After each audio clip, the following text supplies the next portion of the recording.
ये कहानी सिर्फ एक हत्या की नहीं है। ये कहानी है 1999 के उस भारत की, जहां सत्ता, पैसा और अहंकार अक्सर कानून और इंसानी जान से ज्यादा कीमती समझे जाते थे। ये कहानी है दिल्ली के उस अंधेरे की, जिसे दूर करने के लिए देश की जनता को सड़कों पर उतरना पड़ा था। वक्त था 29 अप्रैल 1999 की देर रात। दिल्ली के पॉश इलाके में स्थित एक फैशनेबल रेस्टोरेंट, द तामरिंड कोर्ट, शानदार रोशनी और तेज संगीत में डूबा हुआ था। यह एक प्राइवेट पार्टी थी, जिसमें दिल्ली की क्रीम, हाई प्रोफाइल लोग और ग्लैमर वर्ल्ड के चेहरे मौजूद थे।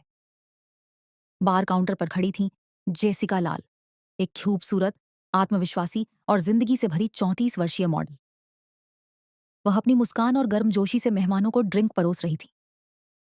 जश्न अपने चरम पर था, लेकिन जैसे जैसे रात गहराती गई, घड़ी ने कानूनी समय सीमा की ओर इशारा किया। लगभग 12:30 रेस्टोरेंट की मालकिन बीना रमानी ने घोषणा की कि बार बंद हो चुका है और शराब परोसना अब बंद कर दिया गया है। तभी पार्टी में 3 युवा शख्स दाखिल हुए। उनमें से एक था मनु शर्मा, सिद्धार्थ वशिष्ठ, जो हरियाणा के एक प्रभावशाली राजनेता विनोद शर्मा का बेटा था। सत्ता की गोद में पला बढ़ा मनु शर्मा शायद ही कभी ना सुनने का आदी था।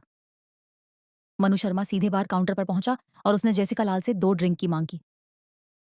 माफ करना सर, जेसिका ने विनम्रता से कहा, बार अब बंद हो चुका है। अब मैं आपको और शराब नहीं दे सकती। जेसिका का इनकार मनु शर्मा के हम पर किसी चोट की तरह लगा।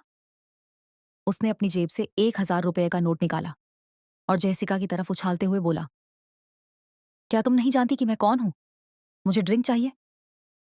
जेसिका शांत थी, लेकिन अपनी बात पर अडिग।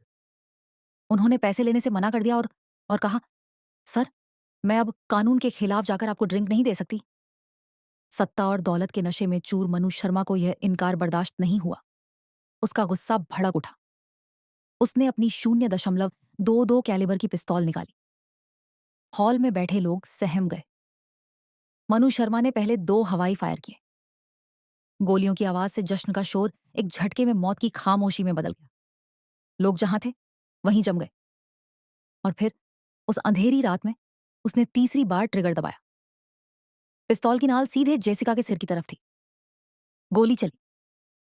जेसिका लाल लहूलुहान होकर बार काउंटर के पीछे गिर पड़ी। जो मेहमान कुछ पल पहले थिरक रहे थे, वे चीखने चिल्लाने लगे।